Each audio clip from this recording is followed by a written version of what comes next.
দেখব জারণ বিজারণের ধারণা ইলেকট্রনীয় মতবাদ। আচ্ছা, ইলেকট্রনীয় মতবাদ অনুযায়ী জারণ কাকে বলে? যে রাসায়নিক বিক্রিয়ায় কোনো পরমাণু বা আয়ন ইলেকট্রন বর্জন করে তাকে জারণ বলে। তোমরা পরমাণু জানো, আয়নও জানো। যখন পরমাণু ইলেকট্রন গ্রহণ বা বর্জন করে তখন আয়নে পরিণত হয়।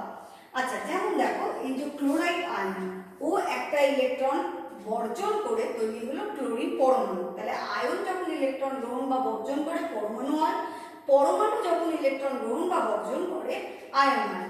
তাহলে ও কিন্তু ইলেকট্রন বর্জন করে পরমাণু। এবার দেখো এখানে MnO4 2 মাইনাস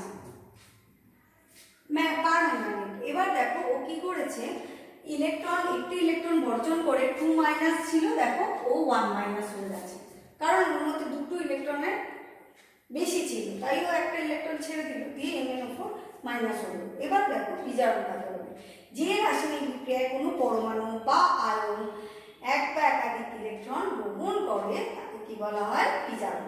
যেমন দেখো Ap3+, ওর 3টে ইলেকট্রন কম আছে, ও কি করলো? একটা ইলেকট্রন গ্রহণ করলো, 3টে ইলেকট্রন কিন্তু কম ছিল, ও একটা ইলেকট্রন গ্রহণ করলো, তাহলে কি হলো? এখন দুটো ইলেকট্রন কম আছে, 2+। ক্যাটায়ন মানে কি? 2+ মানে হচ্ছে ক্যাটায়ন, মানে আমরা বুঝবো ওর ইলেকট্রন কম আছে। তাহলে ইলেকট্রন বর্জন হলেই তো ক্যাটায়ন হয়, তার মানে ওর ইলেকট্রন কম আছে। এবার দেখো কপার 2+, মানে দুটো ইলেকট্রন কিন্তু কম আছে, ও তাহলে দুটো ইলেকট্রন গ্রহণ করবে, যার কম আছে সে দুটো ইলেকট্রন গ্রহণ করলে কি হবে? পরমাণু হয়ে যাবে। তাহলে ও হচ্ছে কপার 2+ আয়ন, দুটো ইলেকট্রন গ্রহণ করে কপার পরমাণুতে পরিণত হলো। এবার দেখো জারক পদার্থ কাকে বলে? যে সকল পদার্থ অন্য পদার্থকে জারিত করে কিন্তু নিজে বিজারিত হয় তাকে জারক পদার্থ বলে। তাহলে যে অন্যকে জারিত করবে, ঠিক আছে, যে অন্যকে জারিত করবে কিন্তু নিজে বিজারিত হবে তাকে কি বলা হবে? জারক পদার্থ। তাহলে যার বিজারণ হয় সেই হচ্ছে জারক পদার্থ, আর যার জারণ হয় সেই হচ্ছে কি? যার নিজের জারণ হয় সেই হচ্ছে বিজারক পদার্থ। দেখো যে সকল পদার্থ অন্য পদার্থকে বিজারিত করে কিন্তু নিজে জারিত হয় তাকে বিজারক পদার্থ। তাহলে যার নিজের বিজারণ হচ্ছে সে হচ্ছে জারক পদার্থ, যার নিজের জারণ হচ্ছে সে হচ্ছে বিজারক পদার্থ। তাহলে দেখলে জারণ বিজারণে কেউ দেখছো যে সে নিজে জারিত হচ্ছে, তার মানে সে বিজারক পদার্থ, আর কেউ দেখছো কোনো পদার্থ তার বিজারণ করছে, তাহলে সে জারক পদার্থ হবে। আচ্ছা, এবার এসো আমরা উদাহরণের সাহায্যে বুঝি। এই উদাহরণটা দেখো, তুতের দ্রবণে যদি লোহার পেরেক নিমজ্জিত করি তাহলে কি হবে? লোহার পেরেকের গায়ে কি বাদামি বর্ণের আস্তরণ করবে? ফেরাস সালফেট আর কপার, ঠিক আছে, ফেরাস সালফেট উৎপন্ন হবে আর কপারের লাল আস্তরণ করতে থাকে, ঠিক আছে। আচ্ছা দেখো, এবার আমরা ইলেকট্রনীয় মতবাদ অনুযায়ী জারণ বিজারণটা দেখে নেব। এখানে দেখো এই হচ্ছে মৌল, এটা হচ্ছে যৌগ আর কপার হচ্ছে মৌল। এই বিক্রিয়াকে প্রতিস্থাপন বিক্রিয়া বলে, ঠিক আছে। কোনো মৌল যখন থাকবে তার আধান তাহলে কি হয়? শূন্য। এই আধানকে জারণ বিজারণে আমরা জারণ অবস্থা বলবো। এবার দেখো এই যৌগ, কোনো আয়নীয় যৌগ, কারণ এ হচ্ছে ধাতু আছে মানে আয়নীয় যৌগ। তোমরা আগে জেনেছো যে আয়নীয় যৌগ কপার সালফেট আয়নীয় যৌগ, তার মানে আয়ন থাকবে, পরমাণু নয়। তাহলে কপারের যোজ্যতা হচ্ছে এখানে 2, তাই 2+। সালফেটের যোজ্যতা 2 মাইনাস। এবার দেখো ফেরাস সালফেট যখন হয়েছে, এটা একটা যৌগ এবং যৌগ হচ্ছে আয়নীয় যৌগ, কারণ দেখো ধাতু আছে, তাহলে এখানে 2+, 2 মাইনাস। আবার দেখো কপার মৌল, তাহলে আমি মৌলের কি বলেছি? আধান শূন্য হয় বা জারণ অবস্থা শূন্য, ঠিক আছে। এই অবধি বুঝেছো কিনা দেখো। আয়রন শূন্য দিয়েছি কারণ মৌল।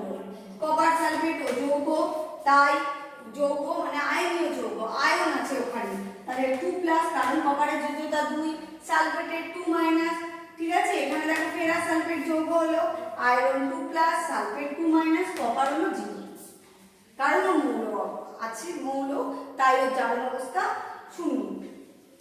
এবার দেখো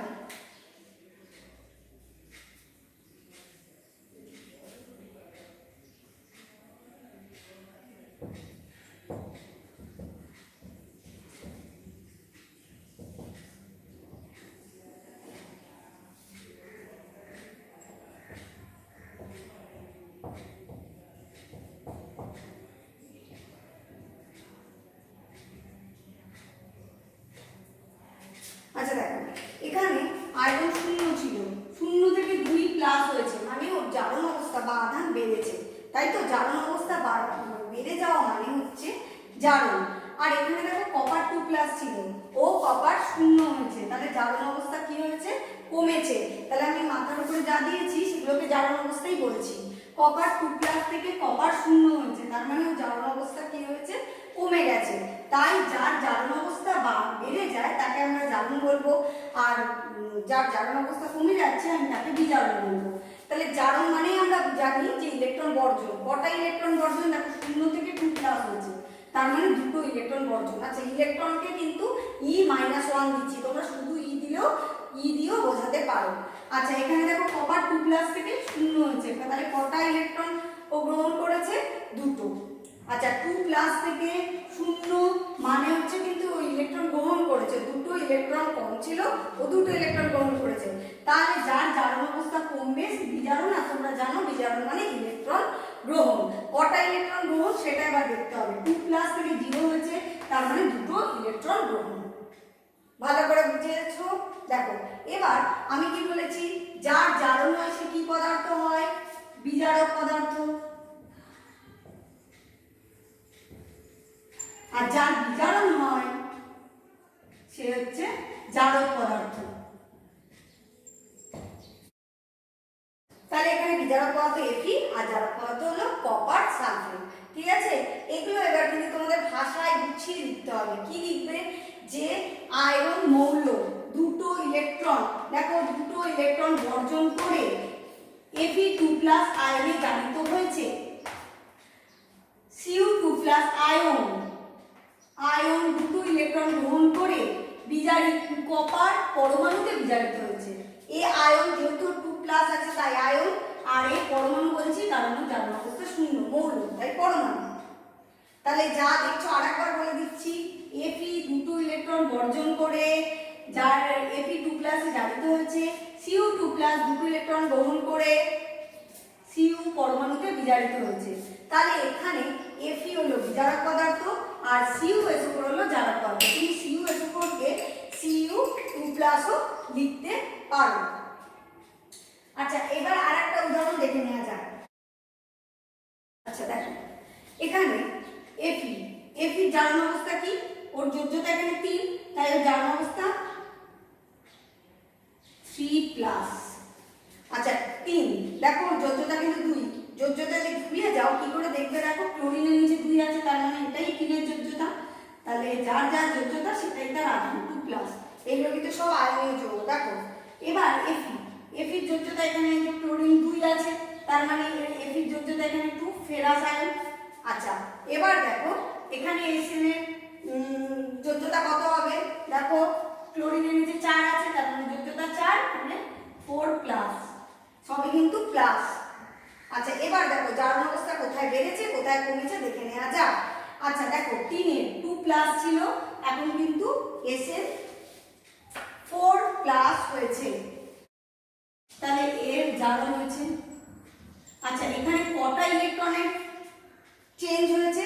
দুটো ইলেকট্রন, তার মানে জারণ মানেই আমরা জানি ইলেকট্রন বর্জন, দুটো ইলেকট্রন বর্জন। আচ্ছা দেখো Fe3+ ছিল, এবার 2+ হলো, তার মানে এখানে কি হয়েছে? ইলেকট্রন কি হয়েছে? গ্রহণ হয়েছে। এবার দেখো দুটো আয়ন আছে, 2Fe3+ আছে আর সেখান থেকে 2Fe2+ আছে, তাহলে একটি ইলেকট্রনের বর্জন তো, কিন্তু 3+ থেকে 2+ হচ্ছে মানে একটা ইলেকট্রনের বর্জন, কিন্তু আছে দুটো আয়ন। একটা আয়নের যদি একটা ইলেকট্রন বর্জন গ্রহণ হয় তাহলে দুটো আয়ন যদি থাকে তাহলে কটা হবে? দুটো ইলেকট্রন গ্রহণ হবে। দেখো বোঝো, যদি শুধু Fe3+ থেকে Fe2+ থাকতো তাহলে আমি বলতাম যে একটা ইলেকট্রন গ্রহণ করেছে, কিন্তু এখানে আছে দুটো আয়ন, তাহলে আমি কি বলবো? দুটো ইলেকট্রন গ্রহণ। ঠিক আছে,